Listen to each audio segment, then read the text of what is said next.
To keep up with this trip and more, hit subscribe.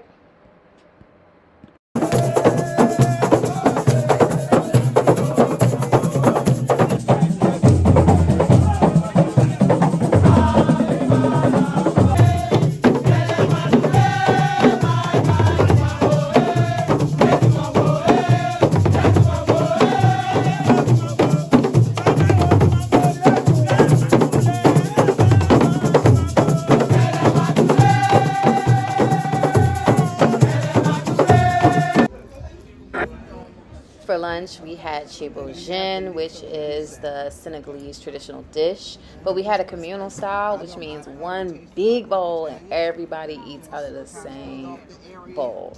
This jollof rice is the best jollof rice I've ever had. Now, communal eating isn't for everybody. As you can see, my mother was not looking happy at all, but I got down with it.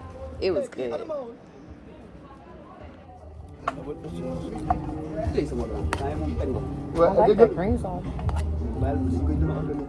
The trick to communal eating is just stay in your little corner, you know, just stay in your little corner and everybody's good. Okay,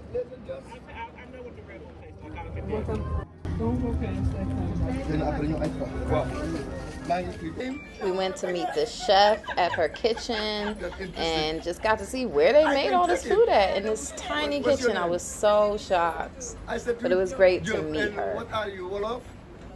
Okay, what do you do? I have a restaurant. Yeah, what are the dishes that you propose? Chebjen, mafe, yes. Chebu jaga, yassa poulet, yassa chicken, yes. Vermicelle poulet, chicken, yes. Couscous chicken, yes. Okay, good. All right, and the juice, what do you propose? Yeah, ginger, bui, bisap, white bisap and red bisap. What are these? Coffee, tuba, coffee. Okay, right. What do you say, lunch only or lunch and dinner? And what about breakfast? Breakfast. Neki. You sell breakfast too? Okay, good. Thank you very much. We're day 4, and today is going to be a very emotional day. It's Valentine's Day. We're going to Goree Island today. Today everyone's wearing white in our group. And I'm just getting myself ready for this experience of seeing the door of no return. This is the fit for today. I'm loving this. The hair is giving wrinkle. And I'll let you know how the day goes. To get to Goree Island, you do have to take a ferry out of Dakar. They leave about every hour. It was just very surreal approaching the island and not really knowing what to expect. This is such a beautiful place, but it has such a dark history.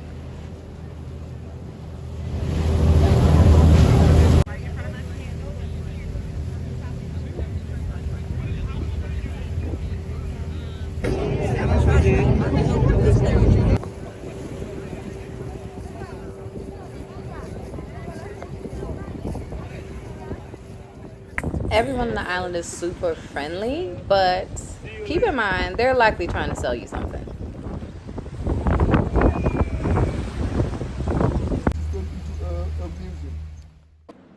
There's a museum before you get into Goree that just shows you some of the horrors of slavery. Once we got to the slave house, the tour guide took us through and gave us a bit of the history. We took a moment to pray and just really reflect before we actually entered so we can mentally prepare ourselves for what we were about to see. Although the slave house looked beautiful because it's also where the slavers lived, what actually lied below was very hard to visualize. A lot of these tombs housed so many slaves, and most of these are very, very small cells. And suluk is 2 meter 60 on the both sides. They used to put 15 to 20 men. In here? Yeah, in here, 15 to They would 20 men. put 15 Lay to down 20 people. without no clothes. That's right, Just man. their hand, the leg, and the foot. So they only took from the chance once during the day to allow them to go to the toilet or go to do what they need to do. So you have 5 men, 5 room like this, 4 men, 3 here, and 2 front of us. The windows were small slits to make it impossible for them to escape. And in some of the cells, the ceiling was very low that you could not even stand. Once we reached the door, it was really hard to think that this was the last journey some of our ancestors took. And as beautiful as this view is, this led to such turmoils for them in America.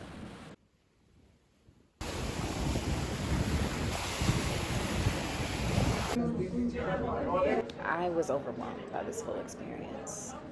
I felt my ancestors in this place, and it was hard to deal with.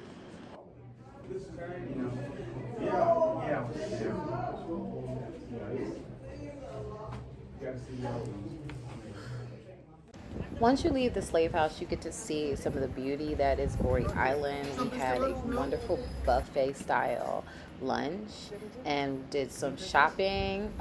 Beware though, they're aggressive in that market. Take my video and share me now.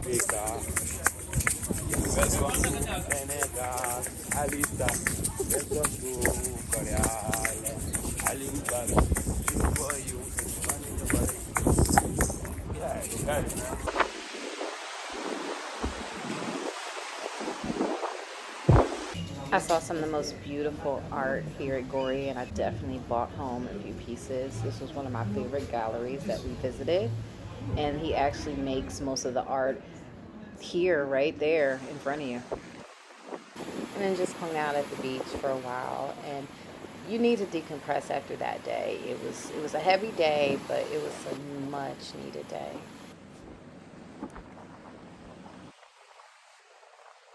But no matter how heavy the day, they always going to have fun. There's always going to be music because that's just how Senegal is. Look, mommy, look.